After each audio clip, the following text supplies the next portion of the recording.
High বন্ধুরা, good morning. সবাই কেমন আছেন? আশা করি সবাই খুব ভালো আছেন। আমার একটা নতুন ভিডিওতে আপনাদের সবাইকে অনেক অনেক স্বাগত। কিন্তু সকাল সকাল উঠে ছেলেকে স্কুলের জন্য রেডি করে বের করে দিয়ে এবার বসেছি নিজের যত্ন করব বলে। সামনে তো সরস্বতী পুজো চলেই এলো, তো চুল ভীষণ পরিমাণে উঠছিল, তাই রাত্রেবেলা হেনা ভিজিয়ে রেখেছিলাম, তো করে নিয়েছি। দেখুন আমার হাতের অবস্থাটা কি। এটা আমার জন্য হয়নি, এটা আমি বনুকে মাখিয়েছিলাম, তাই আমার হাতটা এরকম হয়ে গেছে। বনু আমাকে মাখিয়ে দিয়েছে। তো এসছিল, আমাকে মাথায় হেনা করে দিয়ে বাড়ি চলে গেছে। বাড়িতে কাজ করবে বলে আমার এখনও কোনো কাজ হয়নি, করব। ছেলেকে শুধু রেডি করে স্কুলে পাঠিয়েছি, এবার হেনা লাগিয়ে নিয়েছি। এবার বাড়ির কাজ সব করব, তারপরে হেনাটা শুকনো হয়ে গেলে তারপরে কিন্তু স্নান করব। চলুন এখনকার জন্য এইটুকু, আবার একটু পরে আপনাদের সঙ্গে কথা বলছি। সরস্বতী পুজো আয়োজন কিন্তু শুরু হয়ে গেছে। আমরা সবাই মিলে একটা কোয়ার্টারে হচ্ছে সরস্বতী পুজো করছি, তো সরস্বতী ঠাকুর নিয়ে চলে এসছে। এদিকে ঠাকুরমশাই আর তার ছেলে চলে এসছে। তো ঠাকুর পুজোর জন্য যা যা লাগে সব কিছু উপকরণ কিন্তু কেনাকাটা হয়ে গেছে। তো ওনাদের ঠাকুরের বেদিগুলো দুজন ঠাকুরমশাই মিলে সাজাচ্ছিলেন। আর তারপরে হচ্ছে যে সুতো বাঁধছিল চারদিকে সরকাঠি দিয়ে। আর এদিকে আমার ভাইয়ের বউ কিন্তু বসে গেছে আলপনা দিতে। বোন কিছুটা করে রেখেছিল, আর তারপরে ভাইয়ের বউ আর একটু ভালো করে করছে। দুজনেই খুব সুন্দর আলপনা দিয়েছে। দেখুন কেমন লাগছে, আমার তো খুব ভালো লেগেছে।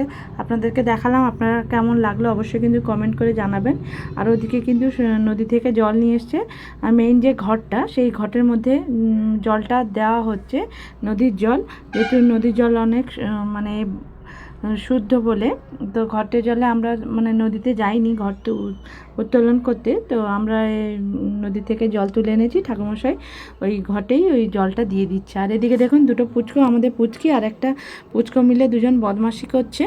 আপনাদের একদম মানে ফাইনাল লুকটা দেখাচ্ছি। দেখুন আমরা রুমটাকে কীভাবে সবাই মিলে সাজিয়েছি। যেগুলো ভাইয়ের বউ আলপনা দিয়েছে, আর বোন আর ভাইয়ের বউ দুজন মিলে আলপনা দিয়েছে। আর এটা কিন্তু ঠাকুরের কাছে দেখুন, মেন যেখানে ঠাকুর বসেছে ওইখানটাই এত সুন্দর করে সাজিয়েছে। আমাদের ঠাকুরটা কত সুন্দর, মুখটা খুবই সুন্দর। দেখুন পুরো ডেকোরেট এইভাবে করা হয়েছে, তাই আপনাদের সঙ্গে একটু শেয়ার করে দিলাম। কার কেমন লাগলো অবশ্যই কিন্তু কমেন্ট করে জানাবেন। আর ওদিকে তারপরে চলে গেছিলাম ভাইদের প্যান্ডেলের কাছে। তো ভাইয়ের বউ ওখানেও আলপনা দিচ্ছে। এটা ভাইদের প্যান্ডেলের পুজো আমার ঠাকুর। আর এখানে একটা পুচকু আছে, সেও মানে আমার ভাইয়ের বউকে দেখে সেও আলপনা দিতে শুরু করে দিল। দেখুন ছোট্ট বাচ্চা, কিন্তু ওর মনে কতটাই জোর যে দেখুন বসে বসে কিন্তু ঠাকুরের সামনে আলপনা দিচ্ছে আন্টির সঙ্গে, খুবই মজা করে। আর তাই আপনাদের সঙ্গে একটু শেয়ার করলাম। খুবই সুন্দর, মানে ওর মনে যা আসছে ও সেটাই ড্রয়িং করছে। খুবই সুন্দর কিন্তু আলপনাটা শেষ পর্যন্ত হয়েছিল। তারপর কিন্তু পরের দিন আমরা সকাল রেডি হয়ে গেছি, মা ছেলে যাচ্ছি পুষ্পাঞ্জলি দিতে। তো তখন বাজে প্রায় 6টা। তো চারদিকে দেখতেই পাচ্ছেন চারদিকে কুয়াশা কুয়াশা। আমরা কিন্তু 5টার সময় উঠে রেডি হয়ে ঘরে কাজকর্ম করে চলে যাচ্ছি ঠাকুরের পুষ্পাঞ্জলি দেবো বলে। যখন যাই দেখি ওদের অলরেডি অনেক কিছু কাজ এগিয়ে গেছে, ওদিকে প্রসাদ মাখানো চলছে। আর এদিকে আমাদের গোলু আর ভাইয়ের বউটা দেখুন, গোলুটা চলে এসছে, তো আমি ওর সঙ্গে একটু মজা করলাম। আর এইদিকে দেখুন সবাই পুষ্পাঞ্জলি দিচ্ছে একে একে করে। এদিকে পুজো হচ্ছে, বাচ্চাদের প্রথমে পুষ্পাঞ্জলি হয়ে গেছে, আমরা যখন যাই এক ধাপ অলরেডি হয়ে গেছে। তো ওরা হচ্ছে প্রণাম করছে, তাই আপনাদেরকে দেখালাম। ঠাকুরের ভোগ কত রকম কিছু রান্না করছে সবাই মিলে, কিন্তু অনেক কিছুই করেছে, খুবই সুন্দর পুজো করেছে। আর হচ্ছে আমরা কিন্তু পরের ধাপে আমরা হচ্ছে পুষ্পাঞ্জলি দিচ্ছিলাম, তো তাই এটা আপনাদেরকে তুলে ধরলাম। সবাই তো ভালোভাবেই পুষ্পাঞ্জলি দিয়েছেন, এবার কে কোথায় দিয়েছেন অবশ্যই কিন্তু কমেন্ট করে জানাবেন। আর এত সুন্দর লাগছিল চারদিকে ফুল, আর ঠাকুরকে তো খুবই সুন্দর লাগছে। সবাই এদিকে পুষ্পাঞ্জলি দিচ্ছে, আমিও দিচ্ছিলাম। তো আমি জানি না কখন আমার ছবি এরা তুলেছে, তো আমি চোখ বন্ধ করে ঠাকুরমশাই মন্ত্র বলছিল, তো আমিও সেই মন্ত্র উচ্চারণ করছিলাম সঙ্গে সঙ্গে। আর ওদিকে আমাদের বোনের মেয়েটার শরীর খুব ভালো নয়, খারাপ, কারণ ওরা প্রয়াগরাজ গেছিলো। তো ওরাও এসে পুষ্পাঞ্জলি দিতে। এই যে আমার দিদি, ও পুষ্পাঞ্জলি দিচ্ছে। এই যে ঠাকুরের মুখটা আপনাদেরকে একটু ভালো করে দেখাচ্ছি, দেখুন কতটা সুন্দর, মানে দেখলেই মায়ায় পড়ে যাবে না এমন একটা ব্যাপার। আমার তো খুব ভালো লেগেছে। ঠাকুরের ছোট হলেও ঠাকুরের মূর্তিটা ভীষণ সুন্দর। যে চয়েস করেছে তারও মানে তারিফ করতে হয় যে খুব সুন্দর একটা ঠাকুর এনেছে। তার ভোগ টোগগুলো ঠাকুরের কাজটা এতটাই ভালো লাগছে। ঘরে ঘরে যাদের ঘরে বাচ্চা পড়াশোনা করে তাদের তো অবশ্যই সরস্বতী মায়ের পুজো করে। তাছাড়া এখন পাড়ায় পাড়ায় মানে যারা পড়াশোনা করে চাকরি বাকরি পেয়ে গেছে তারাও এখন কিন্তু সেই রীতিটাকে আর ছাড়তে পারেনি। তারাও কিন্তু ওই রীতি হিসাবেই কিন্তু সরস্বতী পুজো পাড়ায় পাড়ায় গলি গলিতে কিন্তু অনেকেই করে। আমাদের এখানে অনেকগুলোই পুজো হয়েছে প্রায়। যখন আমাদের ঠাকুরমশাই আসেন প্রায় 5টার দিকে, আমরা কিন্তু পুষ্পাঞ্জলি দিতে এসেছিলাম প্রায় 6টা 10-15 দিকে। তো আমাদের 7টা 7:30টার মধ্যে কিন্তু পুষ্পাঞ্জলি সবার দেওয়া কমপ্লিট হয়ে গেছিলো।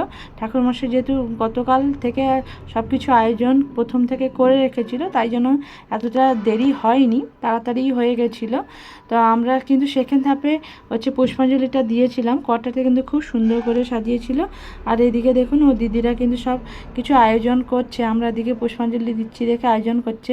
এই যে পুচকুটা কেমন রেগে যাচ্ছে দেখুন, আপনাদেরকে একটু দেখাই, আবার একবার দেখিয়ে দিচ্ছি। সবার মানে ঘরের সামনের লুকটা এত সুন্দর। আরেকবার দেখিয়ে দিচ্ছি, পুজো যেহেতু ফার্স্ট থেকেই মানে দেখানো আবার শুরু করছি।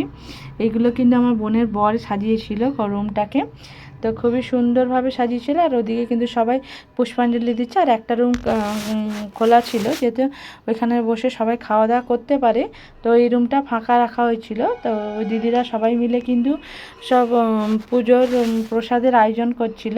আর এদিকে দেখুন পুচকিগুলোকে কি কিউট লাগছে, তাই না? সবাই কিন্তু লাল পরি নীল পরি সব সেজেছে, গোলাপি পরি সব সেজে গুজে হচ্ছে পুষ্পাঞ্জলি দিতে এসছে। এইটুকুটুকু বাচ্চা, তারাও সকাল থেকে উঠে কিন্তু না খেয়ে দিয়ে ঠাকুরের পুজো করবে বলে, অঞ্জলি দেবে বলে কিন্তু চলে এসছে। তো সবাই সব বাচ্চাদেরই মানে ভগবান বিদ্যা দান করুক, এটাই চাই, সবাইকে খুব ভালো রাখুক।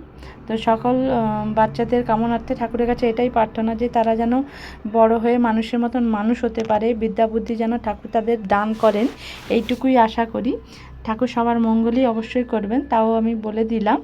তো মা হই যেহেতু সব বাচ্চাদের মঙ্গল কামনা আমার কর্তব্য। তো আমরা কিন্তু পুষ্পাঞ্জলি হচ্ছে দিচ্ছিলাম। তো এটা আমার বোনের বর কিন্তু এদিক ওদিক করে অনেকটাই ভিডিও করেছে, বুঝতে পারি না। আর ওদিকে যেহেতু সবাই একই সঙ্গে অনেক দিন পর হলাম, তো খুবই আনন্দ, খুবই মজা। সবাই তো বুঝতেই পারছেন কতটা আনন্দ, কতটা মজা হয়। তো আমাদের পুষ্পাঞ্জলির কাজ প্রায় শেষ হয়ে গেছে। তো সবাই একে একে কিন্তু প্রণাম করবে বলে বসেছিল। তো প্রণাম করতে মানে একে একে করে করছে, যেহেতু ছোট্ট কোয়ার্টার। আর এদিকে ঠাকুরমশাই বসে আছেন, আর ওইদিকে কিন্তু ঠাকুরের আয়োজনগুলো হয়েছে, তাই একে একে আস্তে আস্তে করে কিন্তু সবাই এক ধার দিয়ে প্রণাম করছিল। ঠাকুরমশাই কিন্তু ওদেরকে হচ্ছে পঞ্চামৃত দিচ্ছিল। তারপরে কিন্তু পুষ্পাঞ্জলির কাজ শেষ হতে এদিকে হোমের কাজ কিন্তু শুরু হয়ে গেছে। তো আমরা বসে বসে হোমের মন্ত্রগুলো শুনছিলাম আর হোমগুলো দেখছিলাম। তো ঠাকুরমশাই তারপরে হোম করার পরে আরতি করছে মায়ের হচ্ছে, তাই হচ্ছে এটাকেও আপনাদেরকে তুলে ধরলাম। কাদের বাড়িতে কীভাবে পুজো হয়েছে অবশ্যই কমেন্ট করে জানাবেন। আমাদের বাড়িতেও কিন্তু খুব সুন্দরভাবেই প্রোগ্রাম মানে অনুষ্ঠানটা হয়েছে। আর ঠাকুরের পুজো তো খুবই সুন্দর হয়েছে। তো আরতি থেকে পুষ্পাঞ্জলি থেকে সব কিছুই আপনাদের সঙ্গে কিন্তু শেয়ার করলাম। আপনাদের বাড়িতেও কী কী হয়েছে সেগুলো কিন্তু আমাদেরকে একটু শেয়ার করবেন। সব কিছু হয়ে যাওয়ার পরে যে দেখুন ছেলে কিন্তু হোমের টিকা নিতে চলে এসছে ছেলেকে ডাকতে। তো আমি ডাকলাম, তারপরে লাস্টে কিন্তু খাওয়া দাওয়া হচ্ছে বাচ্চাদের প্রথমে খাওয়া দাওয়া হয়েছে, খিচুড়ি, বেগুন ভাজা, চাটনি, বাঁধাকপি তরকারি, মিষ্টি, অনেক কিছু হয়েছিল। আপনাদের কী হয়েছিল অবশ্যই কমেন্ট করে জানাবেন। এখনকার জন্য সবাই ভালো থাকবেন, পরে একটা নেক্সট ভিডিও, টাটা।